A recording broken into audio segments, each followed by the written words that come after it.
Hello, Eagle parents. Happy Friday. So, this will be our last video announcement for the school year. So, thanks for being patient with us.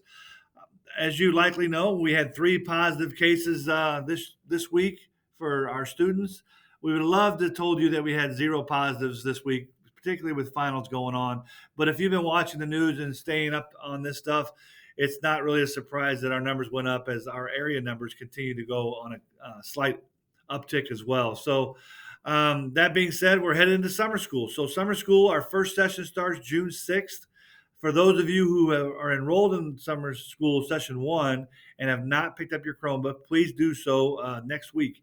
Um, the office will be open. I'll get to that here in a little bit. But session 2, summer school, starts July 11th. And if you need a Chromebook for that, which you will if you're enrolled, you can pick that up starting July 5th and here in the office. So we have 375 students enrolled in summer school this summer. So that's all initial credit. None of that's credit recovery or remedial work. So I applaud those students for pursuing their academics throughout the summer. That takes us to our summer hours for our office. Our office will be open from 7 to 2 each day and close from 11:30 to 12 for a lunch break each day. So please be mindful of those hours. And as we transition out of this role for me and into Mrs. Caslet's responsibility as high school principal, I wanted to bring you up to date on a few things. So you've probably noticed we've got some trees going in the ground from around the campus.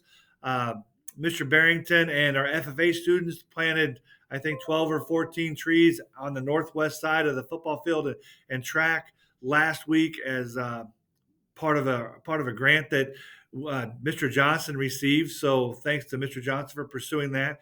And we also have some trees going in, some crab trees going in next week off the entrance of Legion Hall Road to make that entrance a little bit prettier as you guys come in that way.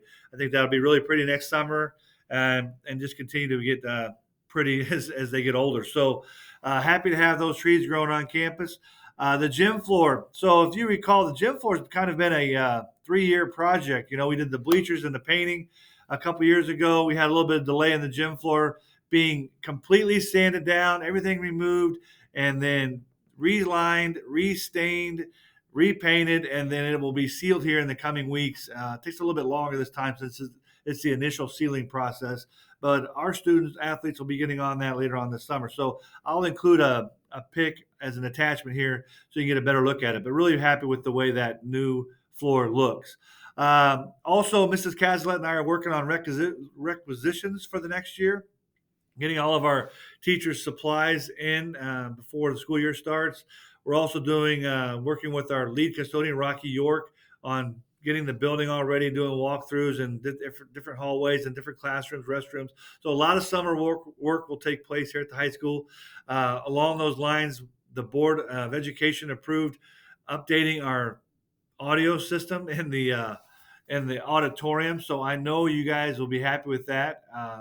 We've got bids and they're in and the work's been approved. So looking forward to that project starting. I don't have a timeline for that yet, but as soon as the vendor gets back to us on his supplies and how he's able to navigate the supply chain and get those in, I'll give you an update on that too, hopefully.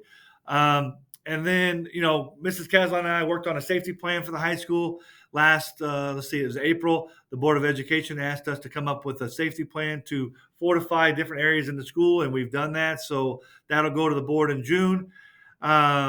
Excited about some of the elements we've got put in there, and I think that will dramatically improve the safety and the climate culture in the building.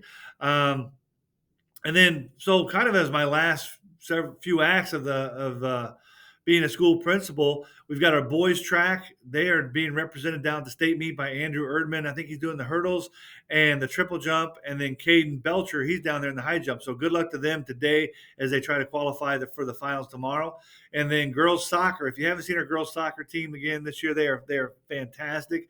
They are in the sectional finals tonight against P&D at P&D. That's a 7 o'clock start. So if you haven't seen them play, and you know our rivalry with Peoria Notre Dame, I know they'd appreciate you being there. They have a really good chance to advance on further to the state finals too. So really pulling for our girls, and hopefully they will do extremely well. And then last, I want to conclude with a thank you. So I want to thank you guys for being really patient with us here at the high school, particularly over the last couple of years. I think I've been a school administrator for 23 years, 16 of those years as a high school principal, 6 of those years here at the Dunlap High School. And I think those first 3 or 4 years, we got a lot of really good momentum and we had things going in the right direction. And I hate to blame things on the pandemic, but obviously the pandemic throws some wrench into some of our best laid plans, and we've had to adapt and overcome some obstacles. And we could absolutely not have done that without you guys supporting your students and supporting our staff, and obviously supporting the administration. So I want to say thank you to you guys for being really, really patient with us and being understanding as we try to navigate those things. So it certainly wasn't without our challenges. Particularly, I think I've communicated openly about the challenges we've seen in the particularly last 7 or 8 months with student behavior. I don't have all the answers to that. We certainly don't have the answers in the office, but we're trying to make that better. Hence the safety plan that I mentioned earlier. And I'm hopeful that once the students are back in the routine again for another year, that will get them back in line. And Mrs. Caslin and I've talked about what we call the Great Reset. Unplug the school for a couple months, and then get the students plugged back in with some refocus on the expectations behaviorally and academically, and just get back to the way we do things at Dunlap. So obviously help support Mrs. Caslett and anything that she chooses to do with that. And she'll be the new leader of the building. And she's had some challenges already hiring new staff. So there'll be a lot of new teachers in the building. She's still working to fill her last assistant principal role. And very fortunate that the board approved in February a third assistant principal at the high school. So I think our size of 1,400 students certainly warrants that, and that will be a great asset to Mrs. Caslett.